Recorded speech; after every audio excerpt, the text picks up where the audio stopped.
बाबा ऐसा कोनो खेल हो जाए मजनुआ के बेल हो जाए।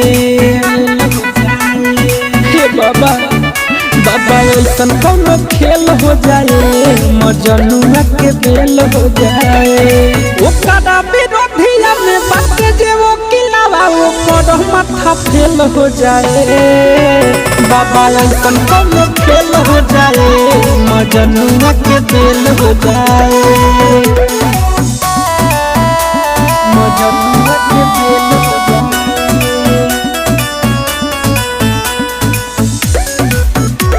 मजनुआ के बेल हो जाए। बाबा ऐसा कोनो खेल हो जाए मजनुआ के बेल हो जाए। जहिया से गोइल बाटे जेलवा के भीतर मिले न दिल के सुकून हो। ए बाबा हमरे ला कहिले उ रहे एगो बवाली के खून हो। हे बाबा कृपा करहो।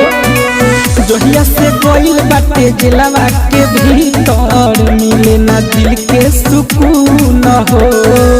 ए बाबा हमरे ला कहिले उ रहे एगो बवाली के खून हो। कृपा देखाई बाबा करा दिरी हाई कि मोर सोनावा से मेल हो जाए। बाबा ऐसा कोनो खेल हो जाए मजनुआ के दिल हो जाए। मजनुआ के दिल हो जाए। मजनुआ के दिल हो जाए। बाबा ऐसा कोनो खेल हो जाए। इसका रिकॉर्डिंग स्टूडियो एकंगर सराय। ए बाबा उहे हमर जिए के सहारा करा दो सोनवा से भेंट हो। नाही तो माथा पटकी मर जाइब करब तनिको जे लेट हो। करब तनिको जे लेट हो। ए बाबा उहे हमर जिए के सहारा करा दो सोनवा से भेंट हो।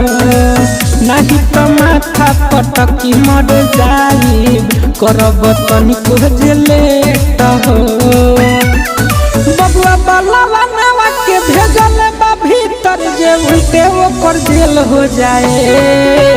बाबा ऐसा कोनो खेल हो जाए मजनुआ के दिल हो जाए। इसका रिकॉर्डिंग स्टूडियो एकंगर सराय।